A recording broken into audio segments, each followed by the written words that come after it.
Law and order पर उठते सवालों के बीच पुलिस ने बड़ी कार्रवाई की है। दरअसल बिहार में 72 घंटों में 2 अलग अलग जिलों में पुलिस टीम पर हमला हुआ। 12 मार्च को अररिया में अपराधी को गिरफ्तार करने गई पुलिस टीम पर अटैक हुआ, जिसमें एएसआई राजीव रंजन की मौत हो गई।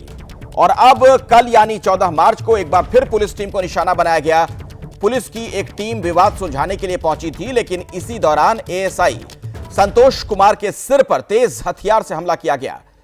इस हमले में एएसआई संतोष घायल हो गए और इलाज के दौरान उनकी मौत हो गई। इस मामले में पुलिस ने बड़ा एक्शन लिया है। पुलिस गिरफ्तार आरोपी की निशानदेही पर मुख्य आरोपी को गिरफ्तार करने जा रही थी। इसी दौरान पुलिस की गाड़ी का एक्सीडेंट हो गया।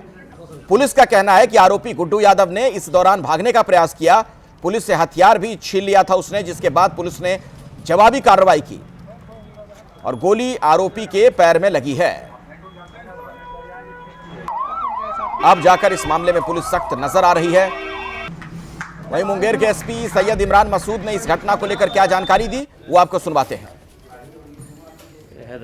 सुबह में पूछताछ के क्रम में जो अन्य अपराधी हैं इस घटना में शामिल, उनकी पूछताछ के लिए और उनकी अरेस्टिंग के लिए इनके द्वारा बताया गया कि उनकी अरेस्टिंग ये लोग जान रहे हैं कहाँ पे है। जाने के क्रम में जो इनकी गाड़ी थी, वहाँ पे कुछ बकरी के बच्चे वगैरह रास्ते में आए तो एक पेड़ से जा टकरा गई इनकी गाड़ी, और टकराने के बाद जो पुलिसकर्मी थे वो भी घायल हो गए, चोट आई है सभी को।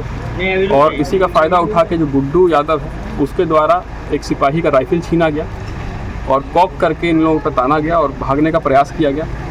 एसएचओ के द्वारा उसको वार्निंग दिया गया। वार्निंग के बाद जो है अगर वो नहीं माना जब तो नियंत्रित फायरिंग किया गया आत्मरक्षा, और जिससे गुड्डू यादव के पैर में गोली लगी है। और अभी सदर अस्पताल में जो अभियुक्त है गुड्डू यादव, उसका इलाज चल रहा है, और जो पुलिसकर्मी एक्सीडेंट में घायल हुए हैं उनका भी इलाज सदर अस्पताल में चल रहा है। आपने सुना इस बारे में पुलिस के आला अधिकारी क्या कह रहे हैं। दरअसल एएसआई की हत्या के आरोपी के एनकाउंटर के दौरान 4 पुलिसकर्मी भी घायल हुए। एनकाउंटर के दौरान और क्या कुछ हुआ है, सुनिए। राजू बाकरपुर बगीचा में मिल जाएगा, चलिए। तो हम लोग अपना 2 गाड़ी से टीम लेके निकल गए। गाड़ी जो पैर में जो टकरा गया ना, जो बोला गुड्डू धंक मतलब ऐसा करने लगा कि उसको काफ़ी चोट लग गया है। तो उसको चोट देखने के लिए हमारा सिपाही नीचे उतार लिया। हम तो अपने चोट लगा वो तो आगे हम बोनट की तरफ हो गए थे। तब तक में वो उसका राइफल खींच के हमें पिटान गुड्डू गुड्डू के पैर में गोली लगी है। हाँ, उसके पैर में एक चक्र हम आत्मरक्षार्थ गोली मारे। आइए इसी खबर पर कुछ और जानकारी लेते हैं। सीधे मैं आपको पटना लिए चलता हूं। शशांक कुमार मेरे सहयोगी इस वक्त हमारे साथ जुड़ गए हैं।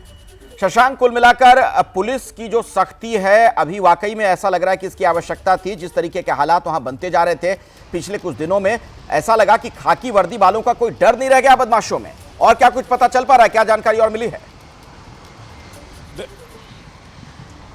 एक तरफ डिप्टी सीएम विजय सिन्हा ने एबीपी न्यूज़ से बातचीत में साफ कहा है कि अपराधी जिस भाषा में समझेंगे उसी भाषा में समझाया जाएगा, सीधा निर्देश है। और उसके कुछ देर के बाद मुंगेर से खबर आती है कि आरोपी गुड्डू यादव का एनकाउंटर हुआ। पुलिस भले कुछ तर्क दे, लेकिन मैसेज सीधा है अपराधियों को कि सुधर जाइए वरना आपको आपकी भाषा में समझाया जाएगा। देखिए, अभी तो पुलिस ये थ्योरी दे रही है कि गाड़ी दुर्घटनाग्रस्त हो गई। 4 आरोपियों को गिरफ्तार किया गया है जो पुलिस वाले की हत्या हुई उसमें, जिसमें एक का नाम गुड्डू यादव भी है।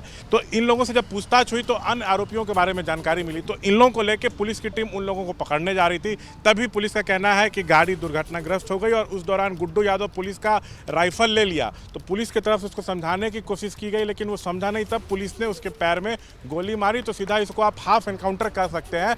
और उसके बाद उसको अस्पताल में भर्ती कराया गया, लेकिन 3 से 4 पुलिस वाले भी जो हैं घायल हुए हैं। इसमें उनका भी इलाज चल रहा है। अभी इस मामले में एफआईआर दर्ज हुई है और 4 लोगों की गिरफ्तारी हुई है। लेकिन इसी बीच ये एनकाउंटर वाली बात जो है वो सामने आ रही है। भले पुलिस उस पर कुछ और भी तर्क दे, वो अलग इशू है। लेकिन अररिया में आप देखिएगा, एक पुलिस वाले की मौत हुई, भले हार्ट अटैक कारण बताया गया, लेकिन उन पर भी भीड़ ने ही हमला किया था।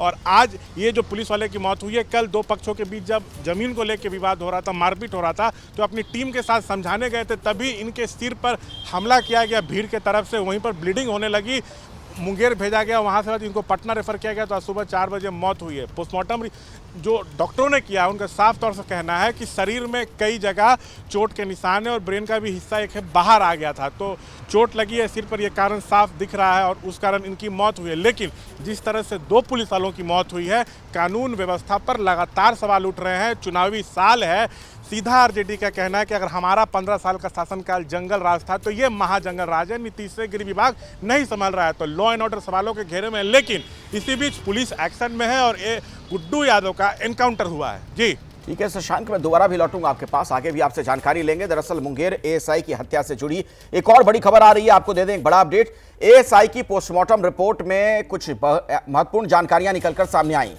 बेरहमी से हत्या की गई थी एएसआई की, यह रिपोर्ट साफ तौर पर इशारा करती है। 4 जगहों पर चोट के निशान पाए गए हैं, गहरे निशान है वो, शरीर पर भी जख्म के निशान।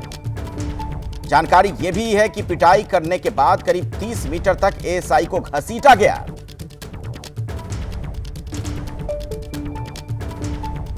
पोस्टमार्टम में हेड इंजरी पाई गई है, जो इस स्कल पे मल्टीपल मतलब कई चोट के निशान हैं, सारे उन स्टिच थे और जो ब्रेन था, ब्रेन का कुछ पार्ट बाहर निकला वो दिख रहा है।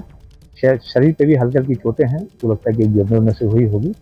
अदरवाइज जो कॉज ऑफ डेथ है वो संभवतः हेड इंजरी कारण ही हुई है।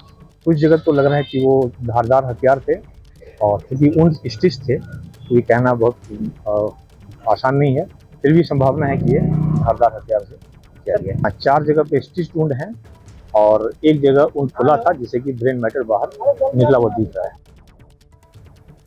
एक बार फिर से मैं आपको शशांक के पास ले चलता हूं। शशांक, कुल मिलाकर ये जो पोस्टमार्टम रिपोर्ट है, इसका सीधे तौर पर इशारा है कि बहुत ही निर्दयता के साथ इस घटना को अंजाम दिया गया। ऐसा क्या हुआ था उस दौरान? कुछ और भी अपडेट्स वहां से आपको मिल पाए हैं, कुछ जानकारी और मिल पाई है? देखिए हम जो जानकारी जुटा रहे हैं उसमें यही है कि 2 पक्षों के बीच विवाद चल रहा था और ये ज़मीन का विवाद था जो अभी बताया जा रहा। हो सकता है कुछ और विवाद हो, लेकिन कहा जा रहा है कि ज़मीन का विवाद था, मारपीट हो रही थी। पुलिस की टीम वहाँ पहुँची, एएसआई जो थे जिनकी मौत हो गई है, संतोष सिंह 112 पर काम कर रहे थे, तो इन लोगों को सूचना मिली, लोग वहाँ पहुँचे तो भीड़ बहुत आक्रोशित थी, आपस में मारपीट हो रही थी। तो इन लोगों ने रोकने की कोशिश की, समझा बुझाकर मामले को शांत कराने की कोशिश की। कुछ हद तक सफलता मिल भी गई थी भीड़ को कंट्रोल करने में, लेकिन उसी समय इन पर कुछ लोगों ने पीछे से सीधा सिर पर हमला कर दिया और वहीं पर ये बेहोश हो गए, जिस तरह की बात सामने आ रही है, और सिर से काफ़ी खून बहने लगा। तो आनन फानन में इनको पहले मुंगेर के अस्पताल में ले जाया गया, फिर वहाँ से तुरंत में पटना के एक हॉस्पिटल में रेफ़र किया गया, जहाँ इलाज के दौरान सुबह 4 बजे इनकी मौत हो गई। लेकिन सवाल ये है कि आखिर अपराधी इतने बेखौफ कैसे हो गए हैं? क्यों नहीं उनको पुलिस का डर? आखिर पुलिस पर वो हमला करने की कैसे सोच लेते हैं? सवाल ये है, कहाँ कमी है? सरकार में कमी है, कहाँ कमी है उसको बिल्कुल आप सही कह रहे हैं कि जब कानून के जो रखवाले हैं।